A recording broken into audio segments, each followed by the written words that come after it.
नमस्कार दोस्तों, बहुत बहुत स्वागत करता हूं आप सभी का आपके अपने चैनल बीकॉम कॉर्नर के ऊपर। हम लोग बात कर रहे हैं इनकम टैक्स की और इनकम टैक्स के अंदर हम लोगों ने आपका सैलरी चैप्टर शुरू कर दिया था, जिसको लेकर के ऑलरेडी मैं चैनल के ऊपर no parts, no class, no lecture upload कर चुका हूं। उम्मीद करता हूं नो के नो क्लासेज आप सभी ने लगा ली होगी। फाइनली आज हमारा ये 10वां लेक्चर रहेगा, जहां पर आज हम बात करने वाले हैं रेंट फ्री अकोमोडेशन को लेकर के। मैं उम्मीद करता हूं आप सभी मेरे साथ इस क्लास के अंदर लास्ट तक जरूर जुड़े रहेंगे और अगर आपको कंटेंट यूजफुल लगे तो इस वीडियो को लाइक करके अपने दोस्तों के साथ शेयर जरूर करेंगे। बहरहाल विदाउट वेस्टिंग टाइम चलिए शुरू करते हैं। देखिए, सैलरी चैप्टर काफी बड़ा चैप्टर है, जैसा कि मैं आप सभी के साथ पहले भी चर्चा कर चुका हूं। और सैलरी के अलग अलग कंपोनेंट है, जिसमें सबसे पहले हम लोगों ने बेसिक सैलरी का जिक्र किया। उसके बाद हम लोगों ने डियरेंस अलाउंस की बात की। फिर हम लोगों ने देखा जो अलाउंस सेक्शन होता है उसके अंदर तीन कैटेगरियां बनती है, एक आपका फुल्ली एग्जम्प्टेड, एक आपका फुल्ली टैक्सेबल, एक पार्टली एग्जम्प्टेड या पार्टली टैक्सेबल। उन तमाम मुद्दों पर हम लोगों ने डिटेल में चर्चा की थी। उसके बाद हमने देखा था आपका पीएफ होता है या ईपीएफ होता है, जिसको आप लोग कहते हैं एम्प्लॉय प्रोविडेंट फंड, जहां पे आपका एक रिकॉग्नाइज प्रोविडेंट फंड होता है, एक अनरिकॉग्नाइज प्रोविडेंट फंड होता है। इस मुद्दे पर चर्चा की। उसके बाद हम लोगों ने माय डियर फ्रेंड्स आपकी परक्यूस्टिज को डिस्कशन किया था। परक्यूस्टिज का क्या मीनिंग होता है, किस तरीके से उसकी क्लासिफिकेशन की जाती है, किस तरीके से आपके इनकम टैक्स के अंदर जो आपका लॉ बना हुआ है उसके अंदर कौन कौन से प्रोविजन है जो आपके परक्यूस्टिज से रिलेटेड है, जिनको आपको अपने जहन में, ख्याल में, अपने मेमोरी में रखना चाहिए। उसके बाद मैंने आपको पढ़ाया कि जब आप लोग परक्यूस्टिज को अंडरस्टैंड करते हैं तो एक स्पेशल आपको मोटर कार वाला सेक्शन जरूर पढ़ना पड़ता है, जो अक्सर एग्जामिनर का फेवरेट क्वेश्चन होता है, जो एग्जाम के अंदर अक्सर सवाल रिपीट होता है, वो आपका मोटर कार वाला है, जहां पर अलग अलग केसेस को हम लोगों ने डिस्कशन किया था, अलग अलग पैरामीटर के ऊपर अलग अलग न्यूमेरिकल को किस तरीके से अप्रोच करना है। इस मुद्दे पर माय डियर फ्रेंड्स मैं आप सभी के साथ लास्ट वीडियो के अंदर बात कर चुका हूं। जैसा कि मैंने आते ही आपको बताया था, इनिशियल लेवल पे आपको बता दिया आज की वीडियो का एजेंडा क्या रहेगा। आज परक्यूस्टिज सेक्शन के अंदर मैं आपको पढ़ाने वाला हूं रेंट फ्री अकोमोडेशन। अकोमोडेशन का मतलब होता है हाउस, अकोमोडेशन का मतलब होता है आवास, अकोमोडेशन का मतलब होता है निवास। तो सीधी सीधी बात है, एक ऐसा घर, एक ऐसा निवास जो रेंट फ्री रहता है। ऑब्वियस सी बात है, आप जब किसी भी ऑर्गेनाइजेशन के अंदर काम करते हैं तो आपका इंप्लॉयर आपको दो चीजें प्रोवाइड कर सकता है, या तो रहने के लिए आपको पैसा अलग से दे दे, जिसको आप लोगों ने पढ़ा एचआरए के नाम से। उम्मीद करता हूं आप सभी को याद होगा। इससे पहले हम लोग क्या पढ़ के आए हैं, एचआरए, इसको कैसे कैलकुलेट किया जाता है, इस मुद्दे पर मैंने एक डिफरेंट क्लास ली थी, सेपरेट क्लास ली थी। हाउस रेंट अलाउंस, यहां पर हमने बात की थी जब कोई भी इंप्लॉयर अपने इंप्लॉय को घर के किराए के लिए पैसा देता है ना, जो अमाउंट देता है उसका कैसे ट्रीटमेंट करना है, इस मुद्दे पर चर्चा की थी। आज हम किस मुद्दे पर चर्चा कर रहे हैं, आज हम बात कर रहे हैं आपका रेंट फ्री अकोमोडेशन की बात कर रहे हैं। तो ऑब्वियस सी बात है, कुछ कुछ ऐसी ऑर्गेनाइजेशन है जहां पर आपको ख्याल रखना है इंप्लॉयर पैसा ना देके, यानी कि डायरेक्ट मनी ना दे करके वो उनको हाउस प्रोवाइड कर देता है, जो भी उसके इंप्लॉय होते हैं। और उसको क्या बोलते हो आप लोग, उसको बोलते हो रेंट फ्री अकोमोडेशन। माने यहां पर जो आपका इंप्लॉय है उसको उस घर में रहने के लिए कोई पैसा नहीं देना पड़ता है। और इसको मोस्ट पॉपुलरली हम लोग आरएफए के नाम से ही ज्यादा जानेंगे। इसकी फुल फॉर्म आपको पता होनी चाहिए, जिसको आप लोग क्या कहते हैं, रेंट फ्री अकोमोडेशन। इसका मतलब क्या होता है, एक ऐसा अकोमोडेशन जो इंप्लॉयर अपने इंप्लॉय को प्रोवाइड करता है, उसको क्या कहते हैं हम लोग, रेंट फ्री अकोमोडेशन। बस इसी मुद्दे पर आप सभी के साथ मैं आज की वीडियो में चर्चा करूंगा। तो आई होप कि ये जो आरएफए वाला कॉन्सेप्ट आपको समझ में आया होगा, आरएफए का मीनिंग क्या होता है और क्यों ये इंपॉर्टेंट हो जाता है। अक्सर एग्जामिनेशन के अंदर आपको क्वेश्चन या तो एचआरए से रिलेटेड मिलेगा या आपको आरएफए से रिलेटेड मिलेगा। आपको याद ये रखना है, दोनों चीजें माय डियर फ्रेंड्स आपको एक साथ नहीं मिलेंगी। क्यों नहीं मिलेंगी, क्योंकि या तो आप पैसा ले लीजिए घर के बदले में, या फिर आप लोग डायरेक्ट हमारा रेजिडेंशियल यूज कर लीजिए। दो ही पॉसिबिलिटी है। तो याद रखिएगा, एचआरए और आरएफए दोनों अल्टरनेट में आपको मिलेंगी। जो पैसा नहीं लेता है उसको हाउस प्रोवाइड कर दिया जाता है, जो हाउस ले लेता है उसको पैसा नहीं दिया जाता है। डेट्स इट, बस सिंपल सा मामला है। अब आरएफए की जब आप लोग कैलकुलेशन करते हैं तो आपको थोड़ा ध्यान में रखना है, यहाँ पर दो कैटेगरियां बनेंगी। दो कैटेगरियां मतलब आपका इंप्लॉयर या इंप्लॉय या तो गवर्नमेंट सर्वेंट होगा या आपका प्राइवेट सर्वेंट होगा। इस चीज को आपको थोड़ा ध्यान में रखना है। सॉरी, सर्वेंट की जगह मैं इंप्लॉय वर्ड ज्यादा सुटेबल समझता हूं, तो आप लोग इसको इंप्लॉय के नाम से समझिएगा। अगर आपका इंप्लॉय या इंप्लॉयर या तो गवर्नमेंट है या तो नॉन गवर्नमेंट है, जिसको आप लोग प्राइवेट कहते हैं, तो गवर्नमेंट जो होता है उसके अंदर आपका एक लाइसेंस फी होता है, जो गवर्नमेंट डिसाइड करता है, डेट्स इट, वो आपका क्या हो जाता है, वो यहाँ पे इंक्लूड हो जाता है। लेकिन सारा मामला कहाँ पे फंसता है, जितने भी प्राइवेट इंप्लॉय होते हैं या इंप्लॉयर होते हैं, वो अपने इंप्लॉय को आरएफए प्रोवाइड करते हैं, रेंट फ्री अकोमोडेशन प्रोवाइड करते हैं। उस केस में कौन कौन से सेगमेंट है जो सैलरी के अंदर आएंगे, कितना हिस्सा आपको सैलरी के अंदर कैलकुलेट करना है, किस तरीके से न्यूमेरिकल को अप्रोच करना है, इस तरीके के सवाल अक्सर एग्जाम में आपको देखने को मिलेंगे। माने सर क्या कह रहे हो, कुछ समझ में नहीं आ रहा, थोड़ा डिटेल में समझाइए। तो अभी समझते हैं डिटेल में। आपको याद रखना, जब आप लोग आरएफए की बात करते हैं तो सबसे पहले हमें ये चेक करना है माय डियर फ्रेंड्स, जब भी आप लोग आरएफए की बात करेंगे तो हम लोग सबसे पहले क्या चेक करेंगे कि आपका जो इंप्लॉयर है या इंप्लॉय है वो गवर्नमेंट है या आपका प्राइवेट ऑर्गेनाइजेशन से जुड़ा हुआ है। तो पहली कैटेगरी आपकी किसकी आ जाती है, गवर्नमेंट इंप्लॉय की आ जाती है। तो आपको याद रखना है पहली कैटेगरी माय डियर फ्रेंड्स किसकी बनती है, आपके गवर्नमेंट इंप्लॉय की बनती है। और गवर्नमेंट इंप्लॉय के केस में आपका एक क्या बना रहता है, लाइसेंस बना रहता है। किसको क्या बोलते हैं आप लोग, लाइसेंस बोलते हैं, जिसका आपका एक लाइसेंस फी रहता है। ठीक है, तो आप लोग क्या कहेंगे, इसका अपना क्या रहता है, एक लाइसेंस फी रहता है। यहाँ से क्वेश्चन आपको अक्सर एग्जाम के अंदर देखने को नहीं मिलता है। क्वेश्चन कहां से देखने को मिलेगा, जब आपका इंप्लॉय नॉन गवर्नमेंट होता है। माने अगर आप लोग यहाँ पे क्या लिखेंगे, नॉन गवर्नमेंट इंप्लॉय या फिर प्राइवेट इंप्लॉय भी आप लोग कह सकते हैं। क्लियर है, काफी बच्चे कंफ्यूज होंगे, सर यहाँ पे इंप्लॉयर लिख दिया, इंप्लॉय लिख दिया। देखिए अगर आपका इंप्लॉयर प्राइवेट है तो ऑब्वियस सी बात है आप लोग भी तो प्राइवेट ऑर्गेनाइजेशन के साथ जुड़े होंगे ना, और अगर आपका इंप्लॉयर ही गवर्नमेंट है तो आप लोगों का भी जो आपका क्या हो जाएगा, नॉन गवर्नमेंट सेक्टर हो जाएगा। तो वहां पे कंफ्यूज नहीं होना, छोटी छोटी बातें जो आपको बेसिक लेवल पे समझनी है वो आप लोग प्लीज समझ लीजिएगा। ठीक है, तो गवर्नमेंट इंप्लॉय वाला केस आपको देखने को नहीं मिलेगा। सारी की सारी बात कहां पे है, नॉन गवर्नमेंट की बात है। या फिर काफी बच्चे कंफ्यूज होते हैं तो मैं इसको क्या लिख देता हूं, आप लोग याद रखिएगा प्राइवेट इंप्लॉय, एक ही बात रहने वाली है, कोई ज्यादा फर्क नहीं पड़ता है, प्राइवेट इंप्लॉय भी बोल सकते हैं। ठीक है, तो आपका एक गवर्नमेंट इंप्लॉय होता है, एक क्या होता है माय डियर फ्रेंड्स, आपका प्राइवेट इंप्लॉय होता है। गवर्नमेंट नॉन गवर्नमेंट के अंदर आपको क्या ध्यान देना है कि जो आपका इंप्लॉयर है, वो जो घर है जो इंप्लॉयर ने इंप्लॉय को प्रोवाइड किया है रहने के लिए, वो घर उसका खुद का है, यानी कि आपके इंप्लॉयर खुद ओन करता है उसको, या रेंट पे चला गया। तो यहाँ पे फर्दर आपकी दो कैटेगरियां बन जाती है माय डियर फ्रेंड्स। एक कैटेगरी क्या होती है, जो आपको रेंट, आपको हाउस प्रोवाइड किया गया है वो आपके मालिक का खुद का है या फिर वो रेंटल है। तो आपको याद रखना है वो पहली पॉसिबिलिटी क्या है कि वो क्या होगा आपका, वो आपका रेंटल होगा। क्लियर है, क्या होगा वो आपका रेंटल। तो यहाँ पे मैं आपका पहले क्या लिख देता हूँ, यहाँ पे लिख देता हूँ अगर आपका हाउस कैसा है, रेंटल है।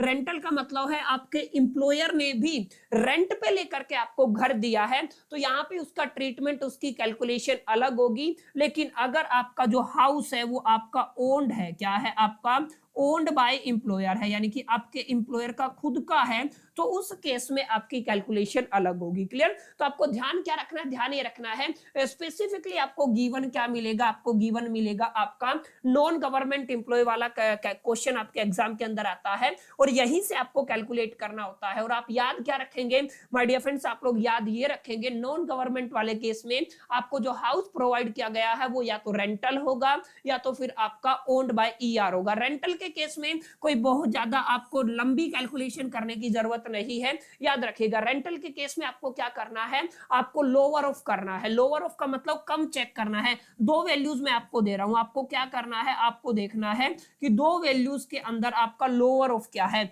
लोअर ऑफ का मतलब पहला आप लोगों को क्या करना है, आपकी जो सैलरी है उसका 10% लेना है। तो सबसे पहले हम लोग क्या लेंगे, हम लोग सैलरी का 10% लेंगे। सेकंड जो कंपोनेंट आपको कैलकुलेट करना है वो है आपका रेंट पेड बाय, याद रखिएगा क्या है आपका दूसरा कंपोनेंट है rent paid by employer. Employer ने जो रेंट पे किया है, इन दोनों के अंदर जो आपका कम यानी कि जिसकी वैल्यू लोअर होगी वो आपका रेंट की टर्म में चला जाएगा, आपकी सैलरी के अंदर इंक्लूड किया जाएगा। आई होप कि ये बात आपको समझ में आई होगी, जो मैंने आपको यहाँ पे समझाने की कोशिश की है कि एग्जैक्टली इस मुद्दे पर आपको थोड़ा सा समझना है, सोचना है, और यहाँ पे आपको कौन सा फैक्टर लेके चलना है, आपको लोअर वाला फैक्टर लेके चलना है कि आपको लोअर वाली वैल्यू लेके चलनी है इन दोनों के अंदर। अच्छा ध्यान रखिएगा यहाँ पे सैलरी का मतलब बेसिक सैलरी नहीं है। काफी बच्चे कंफ्यूज हो जाते हैं कि सर यहाँ पे बेसिक सैलरी है, नहीं। मैं यहाँ पे क्लियर कर देता हूं, जब भी आप लोग सैलरी कैलकुलेट करते हैं तो सैलरी का अपना एक मीनिंग होता है। जैसे आपने एचआरए कैलकुलेट किया तो आपको याद होगा सैलरी कैसे कैलकुलेट करते थे, हम 3 फैक्टर लेके चलते थे, बेसिक पे लेके चलते थे, डियरेंस अलाउंस लेके चलते थे, जो आपका रिटायरमेंट फैक्टर वाला होता था, प्लस में कमीशन लेके चलते थे। यहाँ पे बातें यहां तक नहीं रुकती है। जब आप लोग आरएफए की कैलकुलेशन करते हैं, रेंट फ्री अकोमोडेशन की कैलकुलेशन करते हैं, उस केस में आपको याद रखना है सैलरी जब आप लोग कैलकुलेट करते हैं तो आपको बेसिक पे यानी कि बेसिक सैलरी है, उसके अंदर आपको क्या ऐड करना पड़ेगा, आपको डियरेंस अलोवेंस ऐड करना पड़ेगा, वो भी आपका रिटायरमेंट फैक्टर वाला। ये तो आप तक का अभी तक सेम था, ठीक है। उसके बाद आप लोगों ने देखा जितना भी कमीशन है, क्या है आपका सारा का सारा कमीशन, कमीशन की बात कर रहा हूं मैं, ऑल कमीशन यहाँ पे इंक्लूड होंगे, प्लस में जो आपको बोनस गिवन है, क्या है आपका बोनस गिवन है, वो बोनस भी यहाँ पे इंक्लूड होगा। इस चीज को आपको ध्यान में सी, जितनी भी फीस आपके पास होती है ये भी आपकी क्या हो जाती है, ऐड हो जाती है। प्लस में एक टर्म जो अभी मैं नहीं पढ़ाया है, आने वाले लेक्चर के अंदर आपको देखने को मिलेगा, इसलिए आपको याद होना चाहिए, उसको कहते हैं हम लोग लीव इनकैशमेंट। क्या होता है आपका लीव इनकैशमेंट। तो मैं क्या लिख रहा हूं, इसको लिख रहा हूं मैं लीव इनकैशमेंट। तो आपको याद क्या रखना है, याद रखना है ये लीव इनकैशमेंट का ट्रीटमेंट आज की वीडियो में हम लोग नहीं करेंगे, क्योंकि हमने इसके बारे में अभी पढ़ा नहीं है। आने वाले लेक्चर के अंदर जब आप लोग एक बार इसको समझ लेंगे तो आपको बेटर वे में क्लैरिटी होगा। लेकिन आपको यहाँ पे क्लैरिटी इस चीज का जरूर होना चाहिए भाइयों और बहनों कि आपकी सैलरी का मीनिंग क्या होता है। बेसिक पे ले लीजिए, डियरेंस अलोवेंस रिटायरमेंट फैक्टर वाला ले लीजिए, प्लस में कमीशन ऐड कर दीजिए, प्लस में बोनस ऐड कर दीजिए, और प्लस में आपकी जितनी भी फीस है वो तमाम ऐड हो जाएंगी। और लीव इनकैशमेंट का एक फैक्टर होता है जो ऐड होगा। अभी के लिए हम इसको नहीं पढ़ेंगे, आने वाले वक्त में मैं इसको जरूर पढ़ाऊंगा। अभी हम लोग फीस तक पढ़ चुके हैं, तो इन तमाम फैक्टर के बिहा पे मैं आपको सैलरी कैलकुलेट करना सिखाऊंगा, किस तरीके से सैलरी की कैलकुलेशन होती है, गणना होती है, किस तरीके से इसको कंप्यूट किया जाता है। तो उम्मीद करता हूं आपका ये जो रेंट फ्री अकोमोडेशन की कहानी थी ये समझ में आई होगी, अभी तक का ब्रेकडाउन आपको समझ में आया होगा। अब थोड़ा आगे चलते हैं। जब आप लोग बात करते हैं आपका जो हाउस आपको प्रोवाइड किया गया, अकोमोडेशन घर निवास जो आपको प्रोवाइड किया गया, मैं एक बार लिख भी देता हूं क्योंकि जब तक मैं लिखूंगा नहीं काफी बच्चे कंफ्यूज हो जाएंगे। अकोमोडेशन का मतलब भी क्या होता है, आपका निवास होता है। क्या होता है, निवास होता है। आप लोग क्या कह देंगे, घर कह देंगे, आप लोग क्या कह देंगे, हाउस कह देंगे। क्लियर है, आप लोग कुछ भी कह सकते हैं अपनी अंडरस्टैंडिंग के लिए, समझ के लिए, इसको याद कर लीजिएगा। चलिए, अब अगर आपका घर इंप्लॉयर का खुद का है तो माय डियर फ्रेंड्स यहाँ पे आपका एक तरीके से हाइक ये है कि यहाँ पे भी आपकी 3 कैटेगरियां इजीली बन जाती है। दैट इज डिपेंडिंग अपॉन, जब आपका घर आपके इंप्लॉयर का होता है तो आपको एक पैरामीटर को जरूर अंडरस्टैंड करना होता है, दैट इज द पॉपुलेशन। किसकी बात हो रही है, आपकी पॉपुलेशन ऑफ सिटी, जहां पे आपको घर प्रोवाइड किया गया है। जिस सिटी के अंदर आपका पॉपुलेशन चेक करना है, जिस सिटी में आपको घर प्रोवाइड किया गया है। जैसे यहाँ पे 2 कैटेगरियां 3 कैटेगरियां बन गई, नंबर 1, नंबर 2, नंबर 3। अच्छा, ये अपडेटेड आपको पढ़ना है, 2025-26 के असेसमेंट ईयर में काफी बदलाव हुए हैं और मैं अपडेटेड आपको पढ़ा रहा हूं। यूट्यूब पे अगर आप लोग कोई वीडियो देखेंगे तो वो सब पुरानी पड़ी हुई है, तो उस हिसाब से आप लोग कैलकुलेट नहीं कर सकते। याद रखिएगा, अगर आपकी सिटी की पॉपुलेशन, माय डियर फ्रेंड्स, देखिए एक बार मैं इसको थोड़ा सा छोटा कर देता हूं ताकि चीजें आपको बेटर वे में, 1 मिनट, क्या इसके समझ में आ सके। ठीक है, तो मैं क्या बोल रहा हूं, मैं बोल रहा हूं जब भी आप लोग माय डियर फ्रेंड्स किसकी बात करेंगे, जब भी आप लोग बात करते हैं पॉपुलेशन की, तो सबसे पहला केस क्या आएगा, अगर आपकी सिटी की population my dear friends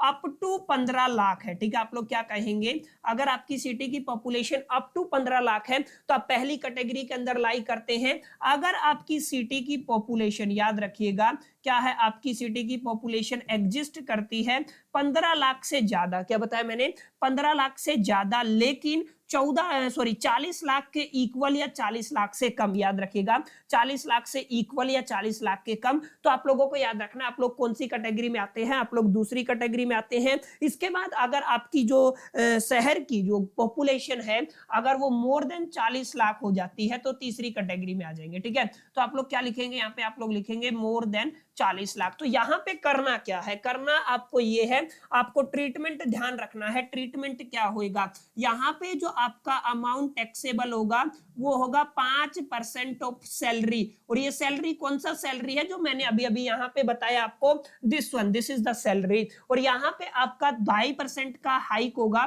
7.5% of salary आपको कैलकुलेट करना है। याद रखिएगा कितना परसेंट कैलकुलेट करना है, 7.5% कैलकुलेट करना है। और अगर आप आप लोग कैटेगरी तीसरी में आते हैं, आपकी सिटी की जो पॉपुलेशन है 40 लाख से ज्यादा है, तो आपको क्या करना है 10% ऑफ सैलरी लेके चलना है। ठीक है, तो यहाँ पे आप लोगों को क्या करना है, आपको 10% ऑफ सैलरी लेके चलना है।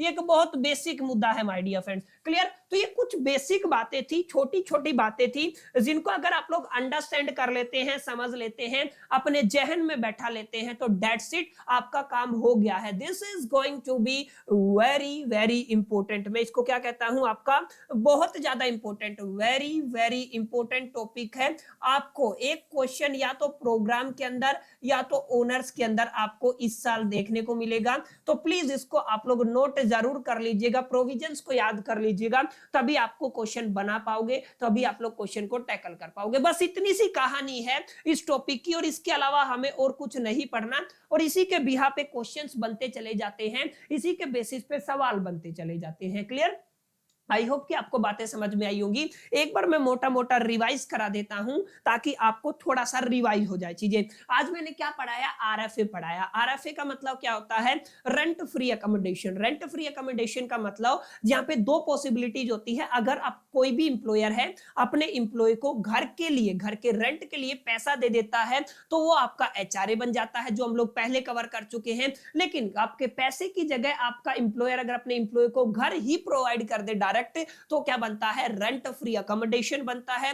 रेंट फ्री अकोमोडेशन का मतलब अकोमोडेशन होता है निवास, घर या हाउस, तो आपको कंफ्यूज नहीं होना है, शॉर्ट एब्रिविएशन इसका आप लोग आरएफए यूज करते हैं। अब आपको ध्यान क्या करना है कि आपका इंप्लॉय या इंप्लॉयर गवर्नमेंट है या फिर आपका प्राइवेट है, नॉन गवर्नमेंट है। अगर गवर्नमेंट है तो लाइसेंस फी रहता है, बट इसके अलावा और कुछ नहीं है, और ना ही यहां से क्वेश्चन आपको अक्सर एग्जाम के अंदर देखने को मिलता है। This is going to be very very important. अगर आपका नॉन गवर्नमेंट इंप्लॉय या इंप्लॉयर है या प्राइवेट इंप्लॉयर है, तो उस केस में आपको ध्यान रखना है कि आपको जो अकोमोडेशन प्रोवाइड किया गया है, वो अकोमोडेशन आपका रेंटल है या फिर आपका ओन्ड बाय ईआर है, यानी कि आपका इंप्लॉयर उसका मालिक है। अगर आपका रेंटल है तो आपको दो वैल्यूज कैलकुलेट करनी है, सैलरी का 10% निकाल लेना है, और जो इंप्लॉयर ने ई रेंट पे किया है, दोनों में जो कम वैल्यू है वो आपकी सैलरी सेगमेंट के अंदर चली जाएगी। सैलरी को कैलकुलेट करने के लिए बेसिक पे, डियरेंस अलाउंस, रिटायरमेंट फैक्टर वाला, कमीशन प्लस में, बोनस प्लस में, फीस प्लस में, लिव इनकेसमेंट, ये मैं अभी बात नहीं करूंगा इस पे, ये अभी हम लोग इंक्लूड करके नहीं चलेंगे।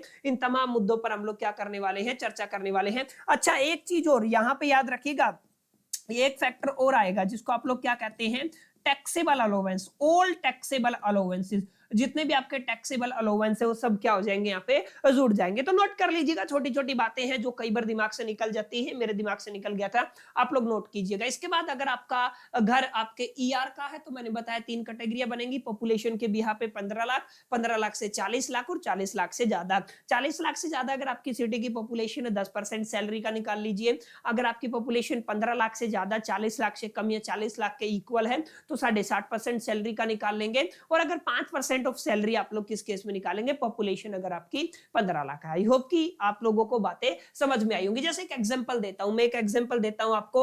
लेटर से कि क्वेश्चन में आ गया है, आपको क्वेश्चन में क्या दिया गया है, मान लीजिए क्वेश्चन में आपको बोला गया है कि आपको जो घर प्रोवाइड किया गया है ना, वो दिल्ली में प्रोवाइड किया गया है। किस में प्रोवाइड किया गया है, दिल्ली में प्रोवाइड किया। तो आपको थोड़ा आइडिया होना चाहिए, दिल्ली की पॉपुलेशन अप्रोक्सीमेट 2 CR है, 2 करोड़ से ज्यादा ही होगी या 2 करोड़ के लमसम होगी। तो 2 करोड़ के लमसम मतलब we satisfy the condition number 3 या we lie in the third part, जहां पे आपको 10% सैलरी का इंक्लूड करके चलना पड़ेगा। उम्मीद करता हूं चीजें यहां तक आपको समझ में आई होंगी, और ये लेक्चर जो मैंने कंक्लूड किया है, समराइज किया है, ये समझ में आया होगा। ज्यादा क्लैरिटी के लिए आगे चलते हैं और एक सवाल बनाते हैं, ताकि आपको चीजें और अच्छे से समझ में आ सके। ठीक है, तो आपको थोड़ा ध्यान में देना है। सवाल क्या कहता है, सवाल बिल्कुल सिंपल है। लेट अस से एक एग्जांपल ले लेता हूं मैं। कोई भी आपका my dear friends mister X है, जो किसी भी XYZ लिमिटेड कंपनी में काम करता है, जो आपका एक प्राइवेट ऑर्गेनाइजेशन है। यहाँ पे पहला फैक्टर आपको क्वेश्चन के अंदर दिया है, इसका बेसिक सैलरी। बेसिक सैलरी में मान लेता हूं लेट अस से कि इसका 10,000 रुपए पर मंथ है। कितना है आपका, 10,000 रुपए पर मंथ है। ठीक है, दूसरा मैं मान लेता हूं इसको डियरेंस अलाउंस दिया हुआ है। अच्छा, रिटायरमेंट फैक्टर वाला पूरा का पूरा कितना है, रिटायरमेंट फैक्टर वाला है, मैं मान लेता हूं ये 50% ऑफ सैलरी है। ठीक है, आप लोग क्या करेंगे, 50% ऑफ सैलरी ले लेंगे। ठीक है, तीसरा फैक्टर माय डियर फ्रेंड्स मैं यहाँ पे मान लेता हूं आपको CCA दिया हुआ है, सिटी कंपनसेटरी अलाउंस, जो आपको दिया हुआ है 3,000 रुपए पर मंथ। इसको आपको याद रखना है कितना दिया हुआ है, 3,000 रुपए पर मंथ दिया हुआ है। इसके बाद चिल्ड्रन एजुकेशन अलाउंस आपको दिया हुआ है 100 रुपए per month for the 2 child. कितने चिल्ड्रन के लिए दिया हुआ है, आपको 2 बच्चों के लिए दिया हुआ है, ठीक है। इसके बाद एक और फैक्टर मैं ले लेता हूं, लेट अस से कि मैं यहाँ पे बात कर लूं, अगर आपका अनरिजर्व्ड प्रोविडेंट फंड दिया हुआ है, ठीक है, अनरिजर्व्ड प्रोविडेंट फंड कितना दिया हुआ है आपका 2,000 रुपए पर मंथ दिया हुआ है। इसके अलावा एक और फैक्टर मैं अगर यहाँ पे ले लेता हूँ, यूनिफॉर्म अलाउंस। आप सभी को पता होगा आपका क्या होता है कि यूनिफॉर्म अलाउंस होता है, ठीक है। तो मैं क्या लिख रहा हूँ, आपका यूनिफॉर्म अलाउंस, ठीक है। तो याद रखना है क्या है आपका यूनिफॉर्म अलाउंस, आपको दिया हुआ है 4,000 रुपए, ठीक है ना। 4,000 रुपए पर मंथ में मान लेता हूं, ठीक है, पर मंथ है, ठीक है, कितना है 4,000 रुपए पर मंथ है। और आपको याद क्या रखना है, यहाँ पे आपका एक्चुअल एक्सपेंस कितना है, अगर आप देखेंगे कितना खर्च हुआ है, तो मैं मान लेता हूं इसका एक्चुअल एक्सपेंस है 1,000 रुपए, ठीक है। तो मैं सिंपल यहाँ पे पर मंथ की जगह इसको केवल आपका 4,000 और 1,000 में ले लेता हूं, ताकि आपको समझ में आए चीजें, ठीक है। आई होप कितनी बातें आपको समझ में आई होगी। सातवां जो आप लोग फैक्टर लेके चले, कार मोटर वाला भी ले सकते, जो लास्ट वीडियो में मैंने आपको पढ़ाया था। कार मोटर वाला क्या लेंगे, देखिए मोटर कार की बात कर रहा हूं, ठीक है। आपको मोटर कार प्रोवाइड किया गया है, मोटर कार जिसका ओनर कौन है, एम्प्लॉयर है। अच्छा, सब कम एम्प्लॉयर कर रहा है, माने आपका जो रनिंग कॉस्ट वगैरह है, मेंटेनेंस कॉस्ट है, वो भी ईआर दे रहा है, और इसका ओनर भी कौन है, ईआर है। और जो आपको कार प्रोवाइड किया गया है वो आप लोगों का 2000 सीसी का कार है, ठीक है। कितने सीसी का कार है, 2000 सीसी का कार है। अच्छा, यहाँ पे ड्राइवर भी आपको साथ दिया गया है, इसको याद रखना, पूरा क्वेश्चन बना रहा हूँ, ठीक है। और ये आपका यूज हो रहा है ऑफिशियल प्लस में आप लोग लेके चल लीजिए, मान लीजिए आपका पर्सनल, दोनों हो रहा है, ठीक है। तो आप लोग इस केस को आप लोग थोड़ा ध्यान से अच्छे से समझिएगा। और क्या ले सकते हैं, और ध्यान दीजिएगा, अभी क्या पढ़ाया मैंने आपको, हाउस रेंट अलाउंस पढ़ाया, तो आप लोग ये याद रखिएगा कि यहाँ पे ईआर प्रोवाइड किया गया है। क्या किया गया है, आपको ईआर ने हाउस प्रोवाइड किया है, ठीक है। तो आप लोग क्या कहेंगे, आप लोग कहेंगे ईआर प्रोवाइड, क्या प्रोवाइड किया है, हाउस टू एम्प्लॉय को इन दिल्ली। किसकी बात हो रही है, दिल्ली की, क्योंकि मैंने दिल्ली का एग्जांपल ले लिया था, ठीक है। तो आपको याद रखना है किसमें आपको दिल्ली में दिया हुआ है, ठीक है।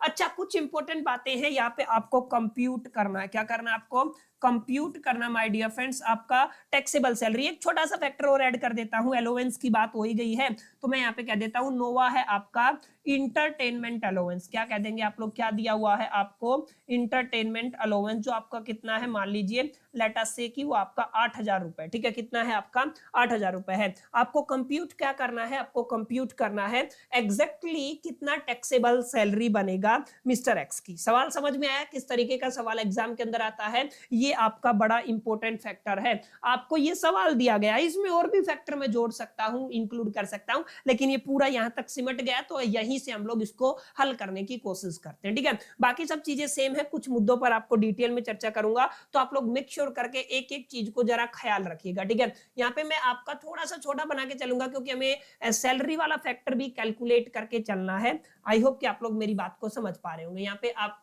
थोड़ा सा ध्यान दीजिएगा, एक बार इसको हटा देते हैं क्योंकि इसकी थिकनेस ज्यादा। चलिए एक बार दोबारा से हम लोग फटाफट से, मैं क्या बना रहा हूं, मैं आपका एक कंपोनेंट बना रहा हूं, जिसको आप लोग क्या कहते हैं, जिसको आप लोग कहते हैं फॉर्मेट ऑफ सैलरी।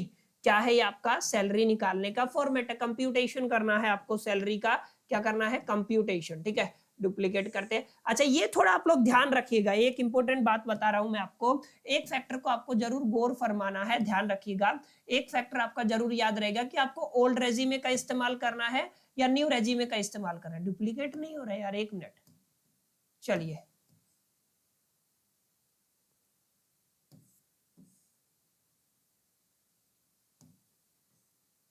यस, अब देखिए यहाँ पे हमें अमाउंट लेना है, और यहाँ पे हम लोग क्या करेंगे, यहाँ पे हम लोग बेसिकली कैलकुलेशन करेंगे, ठीक है। पर्टिकुलर्स वाला हो जाएगा, एक तो आपका क्या हो जाएगा, एक तो पर्टिकुलर्स, और दूसरा क्या हो जाएगा, अमाउंट आ जाएगा। ऊपर क्या लिखते हो, ऊपर वही बेसिक बातें लिखते हो, क्या कि आपका कंप्यूटेशन करना है टैक्सेबल सैलरी का मिस्टर एक्स के लिए, और असेसमेंट ईयर आप लोग लिख देंगे, ठीक है। तो मैं यहाँ पे आपका थोड़ा थोड़ा लिख देता हूँ, बाकी बातें मैं इसका कलर चेंज कर लेता हूँ, और यहाँ पे मैं आपका अमाउंट लिख देता हूँ, और यहाँ पे आप लोग क्या लिखते हैं माय डियर फ्रेंड्स, यहाँ पे आप लोग पर्टिकुलर्स लिखते हैं, ठीक है। तो आप लोग क्या लिख देंगे, यहाँ पे आपका पर्टिकुलर्स आ जाएगा। सबसे पहले आपका क्या है, आपका बेसिक सैलरी है, तो मैं क्या लिखूंगा, आपका बेसिक सैलरी। बेसिक सैलरी कितना दिया हुआ है आपको, 10,000 रुपया एक महीने का दिया हुआ है, आप लोग क्या करेंगे 10,000 ले लेंगे, मल्टीप्लाई बाय 12 कर देंगे तो 1,20,000 आ जाएगा। ठीक है, कितना आ जाएगा 1,20,000। मैं ओल्ड रेज्यूमे का यूज कर रहा हूं, याद रखिएगा आप लोगों को क्वेश्चन न्यू में भी आ सकता है, 99% पॉसिबिलिटी है ओल्ड रेज्यूम की बात होगी। ठीक है,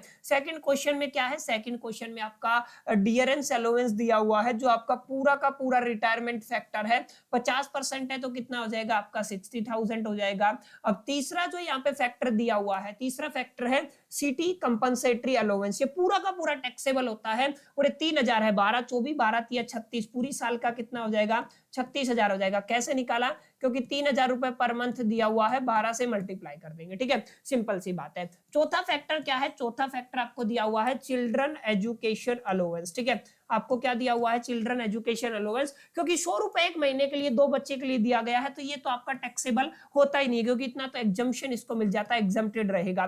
पांचवा क्या दिया हुआ है आपका अनरिजर्व्ड प्रोविडेंट फंड। मैंने बताया डिपॉजिट के टाइम पे यहाँ पे कोई टैक्स आपको देना नहीं होता है, विड्रॉवल के टाइम पे होता है, पिछली क्लासेज में बात कर चुका हूं। अगला क्या है यूनिफॉर्म अलाउंस, ये थोड़ा ध्यान रखिएगा, आपको क्या दिया हुआ है आपका यूनिफॉर्म अलाउंस। यूनिफॉर्म अलाउंस कितना दिया हुआ है आपको 4,000 दिया हुआ है। अच्छा, एक्चुअल एक्सपेंस कितना है आप सभी को पता है, एक्चुअल एक्सपेंस इसका है आपका 3,000, तो एग्जैक्टली अमाउंट कितना बच गया आपका 1,000, तो 1,000 रुपए ही क्या हो जाएगा आपका टैक्सेबल हो जाएगा। ठीक है, अगर आप लोग देखेंगे सातवें फैक्टर को, तो सात का फैक्टर क्या है motor car, motor car ER ने प्रोवाइड किया, इंप्लॉयर ने प्रोवाइड किया है, और सब कुछ कौन कर रहा है इंप्लॉय कर रहा है। आपकी गाड़ी का इंजन भी कितना है 2,000 सीसी का है, 1,600 सीसी से ज्यादा है, तो आपको ध्यान रखना है आपके ड्राइवर के लिए आपको कितना पे करना है, प्रोविजन याद होने चाहिए 900, और अगर आपका 1,600 सीसी से ज्यादा इंजन जाता है पर मंथ के लिए आपका कितना चला जाएगा 2,400 चला जाएगा। ठीक है, तो दोनों की एंट्री में एक साथ कर रहा हूं,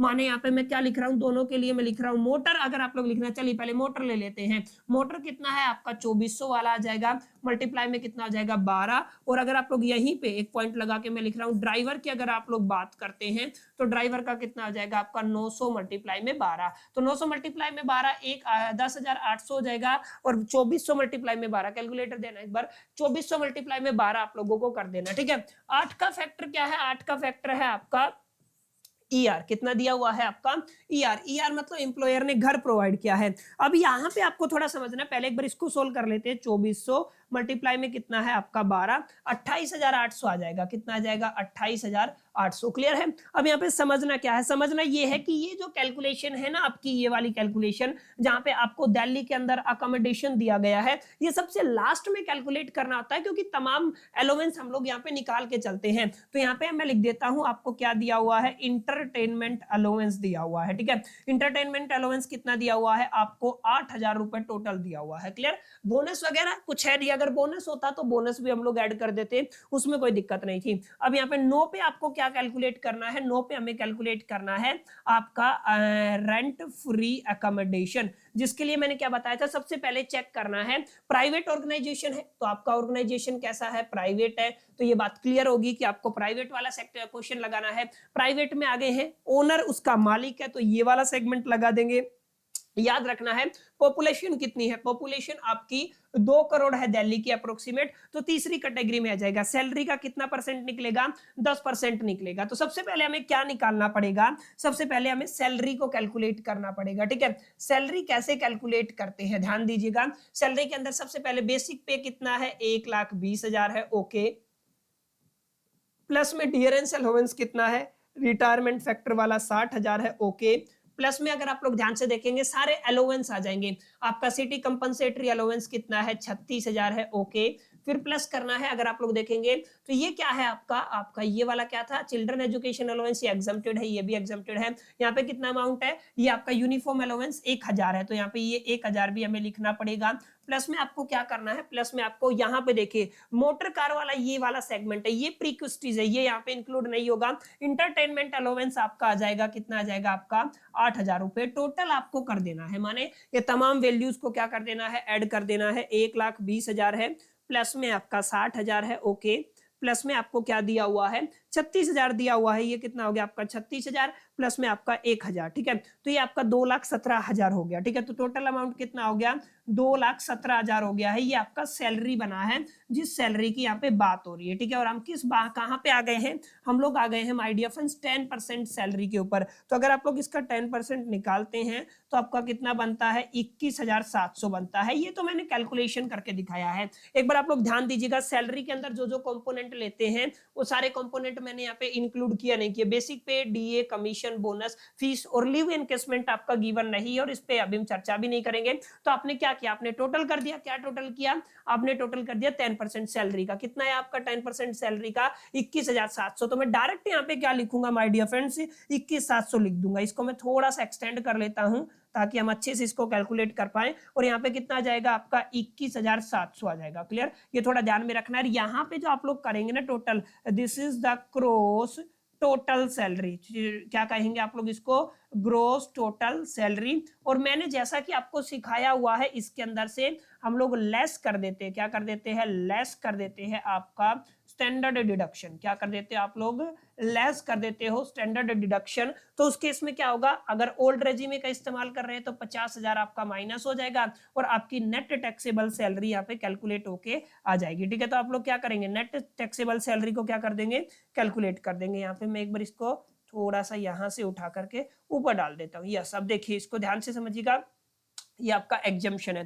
टोटल कर लीजिए, टोटल कितना बनता है, एक बार इसको जोड़ लेते हैं। आपका 1,80,000 है टोटल, ऊपर कितना है, 1,80,000 है। आपको 36,000 ऐड करना है, ओके। प्लस करना है आपको 1,000 ऐड करना है, प्लस में आपको क्या करना है, 28,800 ऐड करना है। फिर उसके बाद प्लस करना है आपको 10,800 ऐड करना है। फिर क्या करना है आपको 8,000 ऐड करना है, प्लस में आपको 21,700 ऐड करना है, ठीक है। तो ये आपका हो जाएगा 2,86,300। तो आपका अमाउंट कितना बनेगा, 2,86,300, जिसके अंदर से मेरे को माइनस कर देना है 50,000 का स्टैंडर्ड डिडक्शन, 2,36,300। तो आपका अमाउंट कितना आ जाएगा, 2,36,300, जो आपकी क्या रहेगी, टोटल टैक्सेबल सैलरी। क्या रहेगी, टोटल टैक्सेबल सैलरी। याद रखना ये क्या बनेगा आपका, टोटल टैक्सेबल सैलरी। क्लियर है। तो आई होप की बातें आपको समझ में आई होंगी। बहुत बेसिक बातें हैं, छोटी छोटी बातें हैं। अगर आपने एक एक क्लास को अच्छे से अटेंड किया है ना, तो मैं आपको लिख के दे सकता हूं। आप सभी कहेंगे कि सर बच्चा क्वेश्चन है, very very important question, is very very important, examiner का फेवरेट क्वेश्चन है, एग्जाम के अंदर आता ही आता है। तो मेक श्योर करके प्लीज इस क्वेश्चन के साथ आप लोग रिस्क ना लीजिएगा, ठीक है। तो यहाँ पे आप लोग एक बात और, काफी बच्चे कंफ्यूज होंगे कि सर ये 900 कहां से आया, सर ये 2400 कहां से आया। तो मैं आप सभी से रिक्वेस्ट करूंगा, इससे पहले वाली क्लास है जहां पर मैंने आपको समझाया हुआ है कब 900 लेना है, कब आपका 600 लेना है, कब 1800 लेना है, कब 2400 लेना है। आप लोग देख पा रहे होंगे ये सब कैलकुलेशन में करके दिखा चुका हूं, कब 1600 सीसी होता है, कब आपका 1600 सीसी से ज्यादा होता है। इन तमाम मुद्दों पर मैं इत्मीनान से लास्ट वीडियो के अंदर बात कर चुका हूं। आज मैंने आपको समझा दिया है, जो आपको रेंट फ्री अकोमोडेशन दिया जाता है उसके लिए कैसे न्यूमेरिकल को अप्रोच करना है, सवाल कैसे बनाने हैं, आंसर कैसे निकालने हैं। आई होप की चीजें आपको समझ में आई होंगी। अगर क्वेश्चन कैलकुलेशन के दरमियान माय डियर फ्रेंड्स कोई मेरे से कैलकुलेशन हो जाता है तो उस चीज को थोड़ा सा माइंड मत कीजिएगा, कई बार निकल जाता है, पढ़ते टाइम चीजें दिमाग से निकल जाती हैं। तो आप लोग इस चीज को थोड़ा सा आप लोग अवॉइड कीजिएगा। अगर मिस्टेक हो जाती है तो आप लोग प्लीज उसको रेक्टिफाई कर लीजिएगा। वेल, सेशन कैसे लगा ये कमेंट करके जरूर बताइएगा। अगर मेरे को कुछ अपडेट करने की जरूरत है तो वो भी बताइएगा। इस पार्ट में इतना ही, अगले पार्ट के अंदर मिलते हैं। जब तक के लिए मैं the best, till the keep learning.